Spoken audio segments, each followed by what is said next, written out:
దేవుని నామానికి మహిమ కలుగును గాక. అందరూ బాగున్నారా? ఈరోజు అందించబడుతున్న దేవుని వాక్యపు సందేశం ఏంటంటే, మనము కలకని వాడి వల్లే ఉన్నాం.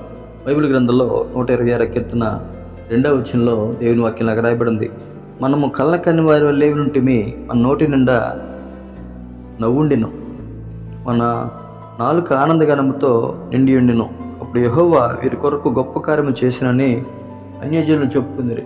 ఇక్కడ కీర్తనకారుడు దేవుడు శత్రువుల మధ్యలో నుంచి మమ్మల్ని ఎలా విడిపించాడు, ఎలా నడిపించాడు అన్న విషయాలన్నీ కూడా వాళ్ళు ఆలోచన చేసినప్పుడు వాళ్ళు కలకనైనటువంటి వారుగా మనం అయిపోతాం. ఒకసారి మనం కూడా ఏదేదో ఆలోచన చేస్తా నిద్రపోతున్నప్పుడు చాలా కళ్ళు వస్తాయి మనకి. మనం చాలా గొప్ప స్థాయిలో ఉన్నట్టు, లేకపోతే మనం ఎక్కడ ప్రయాణం చేస్తుంటే అది ప్రమాదం జరిగినట్టు, లేకపోతే మనం ఎక్కడో ఊహకందని గొప్ప గొప్ప దేశాల్లో మనం ప్రయాణం చేస్తున్నట్లు, లేకపోతే మనం చాలా ఉన్నత శిఖరాలు ఎక్కినట్లు, లేకపోతే మనం చాలా చాలా గొప్పగా ఉన్నట్టు, గొప్ప గొప్ప దైవసేవకులాగా గొప్ప గొప్ప భూలోకంలో ఉన్న వ్యక్తుల్లాగా మనం ఉన్నట్టు కలగంటాం.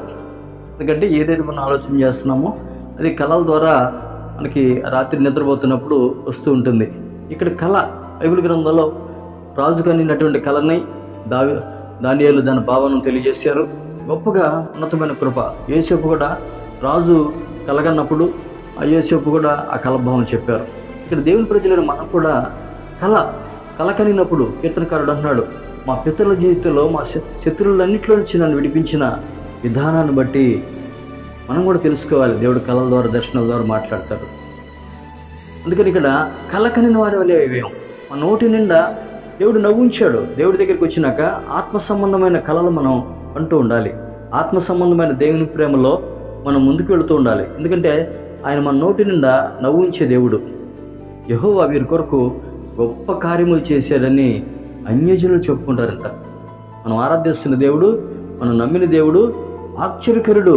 మనం ఊహించలేని గొప్ప గొప్ప ఆశ్చర్యకార్యాలతో మనల్ని తృప్తిపరుస్తాడనే సత్యాన్ని మనం గ్రహించాలి. ఆయన మన నోటి నిండా నవ్వించుతాడు. ఎన్ని శ్రమలు వచ్చినా, బాధలు వచ్చినా, శోధనలు వచ్చినా, అప్పుల సమస్యలు మనం ప్రయాణం చేస్తూ ముందుకు వెళ్ళిపోతున్నా, ఏ పరిస్థితి కానక ఇక నాకు జీవితం లేదని కృంగిపోయినటువంటి ఓ దైవ జనాంగమా, దేవుని వాక్య నీతిని మాట్లాడుతున్నారు.